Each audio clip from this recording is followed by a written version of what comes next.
Every night, I could hear the muffled sounds coming from the room my cousin Lily shared with her boyfriend Marcus. It only made my own restless cravings feel more intense. Gradually, I found myself drifting into fantasies about what it would feel like to have Marcus touch me. It all came to a head when Lily invited me to join her on a trip back to her hometown for New Year's Eve. At the station, I realized Marcus was coming along to meet her parents. I couldn't help but let my jaw drop slightly. He was about 6'3" and built like a pro athlete, the kind of man who was impossible to ignore. When he saw me, he gave me a slow, head-to-toe look over. He was wearing a pair of gray shorts that left very little to the imagination regarding his physique. He greeted me, but his gaze seemed fixed on my chest. I had developed quite early, and today I was wearing a low-cut V-neck top that showcased a rather deep neckline. I was also in a short skirt. I knew that if I leaned over even slightly, everything would be on display. As he stood behind me, I could feel the heat of his gaze. It hit me then. With his height, he probably had a clear view of everything. I instinctively tugged at my shirt and skirt, my cheeks burning. He casually looked away and mentioned he was going to grab some snacks for the trip. Watching him walk away, I couldn't resist teasing Lily. "I've heard personal trainers are something else. Is it true?" Lily gave me a mysterious flushed smile. "Oh, it's true. He definitely knows how to keep me satisfied. He's incredibly well endowed." I caught my breath. My God, that must feel incredible. I couldn't help but wonder what it would be like to experience that just once. I glanced back in his direction. As he walked, his physical presence was undeniable, shifting with every step. I'd heard rumors about how much a man like that could grow. I felt a sudden weakness in my legs just thinking about the logistics of it. Lily had told me before that he was high maintenance, needing attention several times a day. Every time I saw her, she had a certain radiant glow. It was clear she was being very well taken care of. As I was lost in thought, Lily leaned over and winked at me. "Want to give him a try?" My breathing hitched. I bit my lip, feeling a wave of guilty excitement. "Lily, stop teasing me!" I looked up and saw a flash of genuine interest in Marcus's eyes as he overheard our exchange.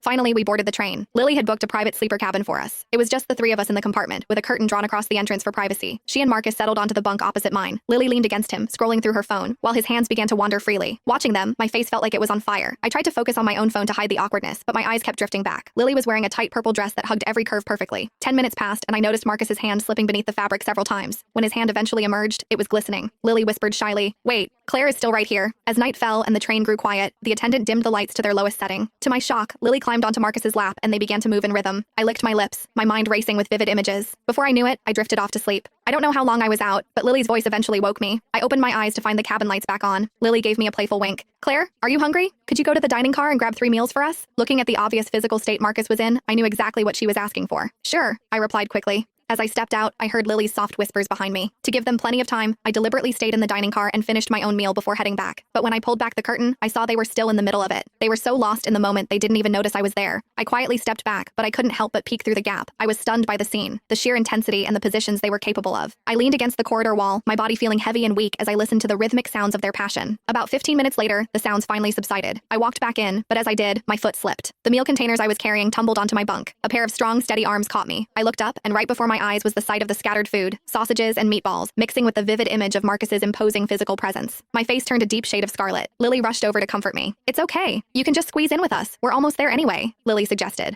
"What?" My heart hammered against